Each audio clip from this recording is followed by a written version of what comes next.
एक और क्वेश्चन है 12 number, I equal to 0 to π/2 0 to a cos theta, ये लिमिट है आपका। ये पोलर फॉर्म में दिया हुआ है 0 to √a² minus r² r dz dr D theta, ये दिया हुआ देख लीजिए। पोलर फॉर्म में क्वेश्चन है, इसको इंडिकेट करेंगे। तो इसको इंडिकेट करने के लिए यहाँ आई दिया हुआ है, देख लीजिए ये किसकी लिमिट है। यहाँ आपको लिमिट समझने के लिए किसकी लिमिट है, ये आपकी जेड की लिमिट है। Z equal to 0 to z equal to √a² minus r² है, और ये आपकी आर की लिमिट है, r equal to 0 to r equal to a cos theta, और ये थीटा की लिमिट है, थीटा इक्वल टू 0 से π/2। तो यहाँ आपको r dz dr D theta है। तो ये किसकी लिमिट है, ये आपकी लिमिट जो है जेड की लिमिट है। तो first integrate with respect to Z के हिसाब से इंटीग्रेट करेंगे, और जो रिजल्ट आएगा फिर उसको जो है हम इंटीग्रेट करेंगे। First integrate with respect to Z, so limit 0 से π/2 and 0 to a cos theta है, और जेड के हिसाब से इंटीग्रेट करेंगे तो आर कांस्टेंट हो गया बाहर। तो पहले इंटीग्रेशन हम करेंगे 0 to √a² minus r² 1 dz into dr D theta, क्योंकि ये limit z equal to 0 to z equal to √a² minus r² है, क्योंकि r के टर्म में है तो ये z की लिमिट है, और जो थीटा के टर्म में है वो जो है a थीटा के टर्म में है वो dr r की लिमिट है, और ये जो 0 से π/2 है थीटा की लिमिट है। तो first integrate with respect to इसको z के हिसाब से इंटीग्रेट करेंगे तो ये आ जाएगी आपकी लिमिट 0 से π/2, ये हो गया, and 0 to a cos theta, R constant है और इसका लिमिट हो गया थीटा के हिसाब से, जेड के हिसाब से ये हो गया Z with the limit Z equal to 0 to z equal to √a² minus r², ये आया आपका dr डी थीटा। अब putting the upper and lower limit, upper and lower limit put कर देंगे तो ये आ गया आपका 0 से π/2 and 0 to a cos theta, और यहाँ पुट करेंगे आर कांस्टेंट है बाहर आ गया, put theta equal to upper limit √a² minus r², ये चीज़ आ गया। लोअर पे 0 आ जाएगा, छोड़ दे रहे हैं, ये आ गया 0 लिख सकते हैं। अब ये हो गया आपका dr डी थीटा। तो आप देख लीजिए ये किसकी लिमिट है, 0 to a cos थीटा, ये r की लिमिट है। अब उसके बाद हम r के हिसाब से इंटीग्रेट करेंगे और थीटा कांस्टेंट मान के इंटीग्रेट करेंगे, तो ये लिमिट हो गया 0 से π/2, ये होगा। अब इसको इंटीग्रेट करने जा रहे हैं थीटा के हिसाब से 0 to a cos थीटा, ये आया आपका r √a² माइनस r², ये हो गया dr तो थीटा। तो इसको हम r के हिसाब से इंटीग्रेट करेंगे, थीटा को कांस्टेंट मान के। r के हिसाब से कैसे इंटीग्रेट होगा देख लीजिए, यहाँ r √a² माइनस r² दिया है। अगर इसको हम मान लें t, अपने माइंड में मान लीजिए, मेकअप कर लीजिए कि a² minus r² equal to t है, तो इसको डिफ्रेंशिएट जब करेंगे तो 0 minus 2r dr equal to dt हो जाएगा, means r dr equal to -1/2 dt हो जाएगा। ठीक है, तो इसका मतलब आया क्या है देख लीजिए, ये डायरेक्ट करते हैं, यहाँ हम पुटिंग नहीं करते हैं ऐसे क्वेश्चनों में, डायरेक्ट करेंगे। तो इसका मतलब जो ये r है dr, r और dr के जगह पे आ गया -1/2 dt, और ये आया क्या चीज़ हमारा, ये आया t पे पावर 1/2, तो t पे पावर 1/2 आ गया। देख लीजिए इसको हम माने हैं t, तो इसका मतलब t पे आ गया 1/2।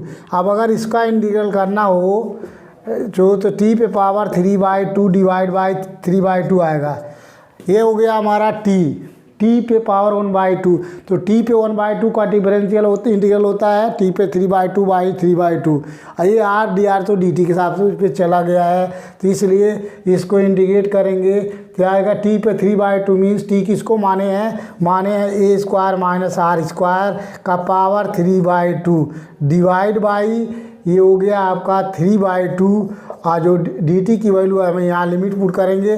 अभी देख लीजिए ये लिमिट है 0 to a cos थीटा, और dt के जगह पर आया है -1/2 ये हो गया आ गया डी टी मीन्स इंडिकेट कर चुका हूँ, ये आया आपका डी थीटा।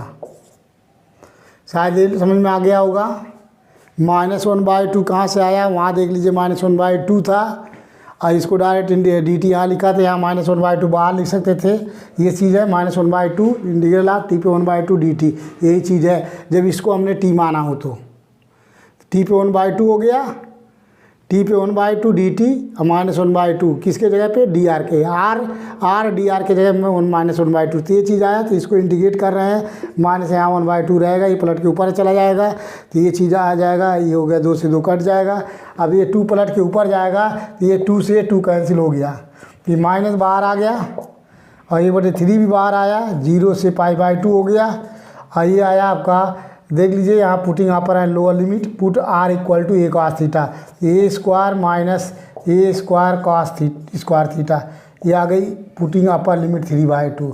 आप put upper lower limit theta r equal to 0, put r equal to a cos theta, ये पुट कर दिया तो a square minus a square cos theta, minus put कर रहे हैं r इक्वल टू 0 तो हो गया a square minus 0 to power 3/2, ये चीज़ आया थीटा।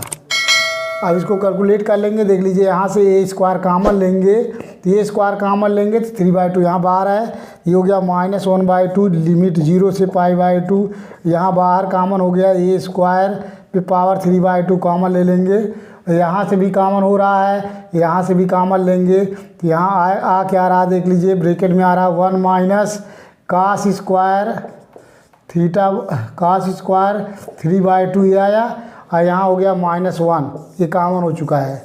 अब इसको 1 माइनस cos स्क्वायर थीटा को लिख सकते हैं sin square theta, sin square theta का यहाँ देख लीजिए 1 माइनस जो cos स्क्वायर थीटा है, 1 minus cos square theta means sin square theta. अब वहाँ पावर 3/2 है, यहाँ ये 2 इससे कैंसिल हो जाएगा, ये आ गया sin cube theta, sin cube theta आ गया इसकी वैल्यू। तो इसको हम निकाल सकते हैं -1/2, ये हो गया 2 से 2 कैंसिल, a क्यूब लिमिट 0 से π/2, ये आया आपका sine cube theta D theta, ये चीज़ आ गया -1/2, ये आ रहा है आपका -1/2 a क्यूब -1/2 a क्यूब, ये चीज़ आया। अब इसको सॉल्व करने के लिए एक नया चीज़ हम बता रहे हैं जो आप लोग नहीं पढ़े हुए हैं अभी तक, बीटेक में नहीं, आप सेकेंड सेमेस्टर में पढ़ाया जाएगा, इसलिए सेकेंड सेमेस्टर के लिए आप यहाँ फार्मूला भी याद रखेंगे। आप लोग सभी लोग बीटेक सेकेंड सेमेस्टर में पढ़ाया जाएगा बीटा गामा फंक्शन। तो बीटा गामा फंक्शन क्या है, 0 से अगर π/2 लिमिट हो, sine to power n theta cos to power n theta D theta हो, तो इसको लिखते हैं हम गामा m प्लस 1/2, ये फार्मूला है gamma m plus 1/2 gamma n plus 1/2 divide by 2 gamma m plus n plus 2/2, ये formula most important for competition. आपको टेट निकालेंगे या आपको गेट निकालेंगे, कंपटीशन किसी भी कंपटीशन में जाएंगे, वहाँ आपको इंटीग्रल जब लिमिट 0 से π/2 हो और m और n पॉजिटिव इंटीजर हो, m is positive integer, n is positive integer, then apply this formula 0 से π/2 इंटीग्रेट करने के लिए जी मेथड है।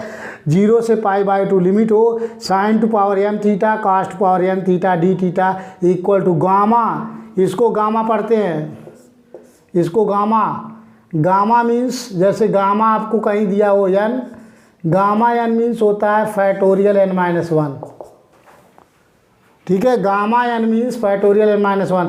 अगर कहीं गामा 4 लिखा हुआ है मीन्स फैक्टोरियल 3 मीन्स 3 2 1, ये चीज़ होता है। तो या कहीं अगर आपको लिखा हुआ है 7 गामा 7, कहीं गामा 7 अगर लिखा हुआ है आपका, इसका मतलब फैक्टोरियल 6। अगर कहीं गामा लिखा हुआ है 5/2, तो गामा 5/2 को सॉल्व करने का तरीका है, एक कम करके लिखते हैं, ये हो जाएगा 3/2 गामा 3/2 आएगा। इसी तरीके से 3/2 गामा 3/2 को ओपन करेंगे तो 1/2 गामा 1/2, और गामा 1/2 की वैल्यू होती है 1/√π। ये फार्मूला होता है या मेथड है सॉल्व करने के लिए। जहाँ भी गामा 1/2 आएगा उसकी वैल्यू फार्मूला होता है पाई।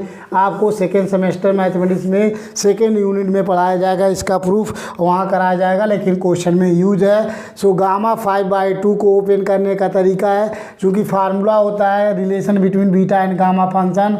गामा n+1 को लिख सकते हैं n इंटू गामा n, ये फार्मूला है। Gamma n+1 equal to n into gamma n। तो जो इससे एक कम करके लिखते हैं, अगर यहाँ गामा n+1 है तो यहाँ एक कम, इससे कम एक करेंगे तो n आएगा, जो यहाँ बाहर आएगा वही गामा के अंदर आ जाएगा। तो इसी फार्मूले से ये सॉल्व हो रहा है। जैसे यहाँ गामा 5/2 है तो एक कम करके इससे घटाएंगे, 5/2 में से घटाएंगे 3/2 आएगा, तो जो 3/2 यहाँ हुआ वही गामा के अंदर रहेगा 3/2। आप फिर 3/2 को सॉल्व कर रहे हैं, 3/2 में भी सेम फार्मूला रिपीट कर रहे हैं, तो गामा 3/2 को सॉल्व करेंगे तो एक कम करेंगे तो 1/2 गामा 1/2 आ गया। और गामा 1/2 की वैल्यू अभी याद कीजिए, इसको ये प्रूफ आता है पेपर में और इम्पॉर्टेंट भी है। गामा 1/2 मीन्स √π, तो इसके जगह हो गया √π। तो यहाँ इस फार्मूले को यूज करेंगे। तो देख लीजिए यहाँ इस प्रॉब्लम में अगर हम देखते हैं यहाँ इस फार्मूले से, तो 0 से π/2 जो दिया हुआ है sin⁻³ थीटा, यहाँ कास का नहीं पावर दिया तो cos⁻0 थीटा d थीटा है मान लेंगे। मीन्स इस फार्मूले में जो m की वैल्यू 3 है और n की वैल्यू 0 पुट कर देंगे तो इस फार्मूले से सॉल्व हो जाएगा। m = 3 और n = 0 पुट करेंगे तो इससे सॉल्व हो जाएगा। देख लीजिए m = 3 मीन्स गामा 3 + 1/2 और गामा हो गया 0 + 1/2। ये आया आपका 0 + 1/2 अपॉन 2 गामा, ये हो गया m मीन्स 3 प्लस n की वैल्यू 0 + 2/2, ये चीज़ आया। ये हो गया गामा 4/2 मीन्स गामा 2, ये हो गया गामा 1/2, ये आया। अब डिवाइड बाई इसको सॉल्व करेंगे 2 गामा 5/2, ये आएगा गामा 5/2, ये चीज़ आ रहा है। इसको साइड में सॉल्व करने का तरीका है, इसको हम सॉल्व कर रहे हैं। तो देख लीजिए इसको, ये हो गया गामा 2 मीन्स होता है 1, गामा 2 मीन्स फैक्टोरियल 1, तो फैक्टोरियल 1 मीन्स 1 और गामा 1/2 मीन्स √π हो गया इसकी वैल्यू। और यहाँ नीचे देखिए 2 है, गामा 5/2 को लिख सकते हो 3/2 इंटू 1/2 इंटू √π। तो ये √π कैंसिल, ये 2 से 2 कैंसिल, ये ऊपर चला जाएगा 2/3, ये हो गया आपका 2/3, ये आया। ये हो गया आपका 2/3 फाइंड हो रहा है। एक चीज़ और यहाँ चीज़ है, देख लीजिए इसके जगह पे हमने जो पुट किया हो ये sin³ थीटा हुआ है और यहाँ -1 है, यहाँ -1 भी है, तो -1 का इंटीग्रल करेंगे तो ये अभी sin³ का अलग से हम समझाया हूँ, थीटा है। तो यहाँ हो गया आपका -1/2 a³ ब्रैकेट में, इसका इंटीग्रल हमने किया है 2/3 और -1 का इंटीग्रल करेंगे थीटा आ जाएगा। देखिए -1 इंटीग्रल 0 to π/2 1 d थीटा, इसको इंटीग्रेट करें 1 का इंटीग्रल थीटा आया और लिमिट 0 से π/2 पुट करेंगे तो ये आ गया π/2 -0, तो यहाँ आया आपका π/2। तो ये आपका आंसर हो गया। माइनस मल्टीप्लाई कर दीजिए अंदर मल्टीप्लाई करेंगे तो a³ ये हो गया, अपॉन 2 का अंदर मल्टीप्लाई कर दीजिए, 2 का मल्टीप्लाई करेंगे तो π/4 माइनस ये हो गया 1/3, यही आंसर हो गया। यही आपका पेपर क्वेश्चन आया होगा या कॉमन लिया होगा, a³/3 किया है, अब π/2 - 2/3 कर दिया है, सही है। आपको a³/3 कहाँ से आया, हाँ यहाँ से, ये हाँ यहाँ देख लीजिए 3 था, यहाँ गलती से 2 लिखा गया है तो यहाँ 3 रहेगा, आपको करेक्शन कर लीजिएगा। यहाँ 3 रहेगा तो 3 नहीं कैंसिल होगा, यही ऊपर वाला आंसर है। यहाँ जो है प्लस कर लिया है a³/3 ब्रैकेट में π/2 - 2/3, ये आपका आंसर हो गया। ठीक है, ये आंसर हो गया, आपको समझ में आ गया होगा शायद, और थोड़ा सा टिपिकल होगा, थोड़ा सा आप लोगों को समझ में नहीं आएगा ये चीज़, इसको अगेन रिपीट मैं कर रहा हूँ, एक बार समझ लीजिए, दोबारा मैं समझा रहा हूँ।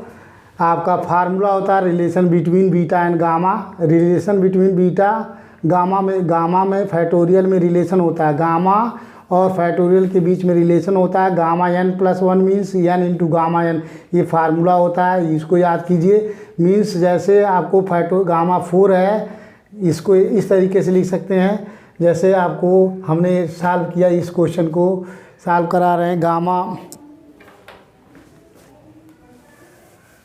जैसे इस फार्मूले से गामा अगर कहीं 5 दिया हुआ हो तो इसको सॉल्व करने के लिए ऐसे सॉल्व कर सकते हैं 4 इंटू गामा 4। फिर अब इसको और सॉल्व करना है 4 गामा 4 को, तो ये लिख सकते हो 3 इंटू गामा 3। इसको सॉल्व करना और है इजी करना है तो 2 इंटू गामा 2। इसको सॉल्व करना है तो gamma 3 into gamma 2 into 1 into gamma 1। Gamma 1 की वैल्यू 1 होता है फार्मूला में, याद समझ कर लीजिए अभी। तो ये 4 3 2 1 मीन्स फैक्टोरियल 4 हो गया। मीन्स गामा 5 की वैल्यू आ गई फैक्टोरियल 4, फैक्टोरियल 4 आ गया। तो गामा का रिलेशन गामा n प्लस 1 को फैक्टोरियल n भी लिख सकते हैं, ये भी होता है। तो इस फार्म में हो गया। इस फार्मूलों के यूज करके अगेन टू अगेन रिपीट करके हमने गामा 5 को फैक्टोरियल 4 में प्रूव कर लिया। इसी तरीके अगर डिवाइड में दिया हो, रेशनल नंबर में दिया हो, गामा 5/2 है तो इसी तरीके से एक कम करके लिखेंगे। जैसे गामा 5 को 4 इंटू गामा 4 कर दिया एक कम करके, उसी तरीके गामा 5/2 को भी एक कम करेंगे, घटाएंगे 5/2 में से तो 3/2 आएगा। जो बाहर 3/2 होगा वही गामा के अंदर हो जाएगा, गामा 3/2। फिर इसको अब और अगेन सिंप्लीफाई कर रहे हैं, इसको भी एक कम कर रहे हैं, 3/2 के एक कम करेंगे तो 1/2 गामा 1/2 हो गया। और गामा 1/2 की वैल्यू √π होती है, इसके जगह पे √π पुट कर दिया तो 3/2 इंटू 1/2 ये क्या आया इसकी वैल्यू। अब ये एग्जाम्पल समझाया हूँ क्योंकि ऐसा हमारे क्वेश्चन में यहाँ नीचे आ रहा है, इसलिए मैं इसको समझाया हूँ। अब हमें क्वेश्चन सॉल्व क्या करना है देख लीजिए। यहाँ 0 से π/2 साइन क्यूब थीटा को करना है। तो यहाँ देख लीजिए 0 से π/2 साइन क्यूब थीटा है, इसको लिख सकते हैं cos 0 इस फार्मूले में थेट करने, क्योंकि n = 0 पुट करेंगे cos 0 थीटा मीन्स 1 हो गया। इस फार्म में लाने के लिए कास लिखेंगे, उसका जो है n की वैल्यू 0 हो गई है तो इसी फार्मूले में m की वैल्यू 3 n की वैल्यू 0 पुट कर देंगे। इस वाले फार्मूले में याद करना पड़ेगा, इंपॉर्टेंट है। और बहुत सारे क्वेश्चन डबल ट्रिपल इंटीग्रल में कराएंगे। चूँकि ये पहले बीटा गामा पढ़ाया जाता था तब इसको पढ़ाया जाता था, लेकिन 2 साल से सिलेबस चेंज हो गया है। बीटा गामा सेकेंड सेमेस्टर में कर दिया, इसको पहले सेमेस्टर में कर दिया है, इसलिए दिक्कत हो रही है। नहीं तो अदरवाइज पहले से आप पढ़े रहते तो आपको समझ में आता, लेकिन अब क्वेश्चन में यूज है, यहाँ हमको बताना पड़ रहा है अलग से। तो इसको सॉल्व कर लिया, देख लीजिए m = 3 और n = 0 है तो ये हो गया गामा 3 + 1/2, गामा 3 + 1/2, गामा n की वैल्यू 0 यहाँ है, इसमें 0 है, कंपेयर करेंगे तो 0 + 1/2 ये हो गया gamma 3 1 means gamma 4/2 means gamma 4/2 means gamma 2, ये गामा 1/2 हो गया। 2 गामा 3 + 2 ये m + n + 2/2, तो m की वैल्यू 3 है, n की वैल्यू 0 है, 3 + 0 + 2/2 तो ये हो गया गामा 5/2। गामा 2 मीन्स फैक्टोरियल 1, इस रिलेशन से गामा 2 मीन्स फैक्टोरियल 1, क्योंकि गामा 2 जहाँ रहेगा उसको हम लिख सकते हैं फैक्टोरियल 1। तो ये हो गया फैक्टोरियल 1, फैक्टोरियल 1 की वैल्यू 1 हो गई, तो इसलिए ये हो गया आपका इसकी वैल्यू 1 और ये √π हो गया 2 और गामा 5/2 को इस फार्मूले से ओपन कर लिया तो ये ओपन होते 3/2 1/2 √π आया, √π कैंसिल, ये 2/3 आ गया। तो इसके जगह पर हमने पुट किया 2/3 और यहाँ 1 है, 1 का इंटीग्रल हो गया थीटा और थीटा की लिमिट ये 0 से π/2 पुट कर दिए तो π/2 आ गया, यहाँ हो गया π/2। अब ये माइनस अंदर मल्टीप्लाई करके सॉल्व कर लिया, ये आ गया आंसर। अब यहीं आपको एंड करते हैं, नेक्स्ट लेक्चर जो है नेक्स्ट क्वेश्चन में कराएंगे। अभी इम्पॉर्टेंट क्वेश्चन कराएंगे इसका ट्रिपल इंटीग्रल का, वो जो है नेक्स्ट लेक्चर में कराएंगे।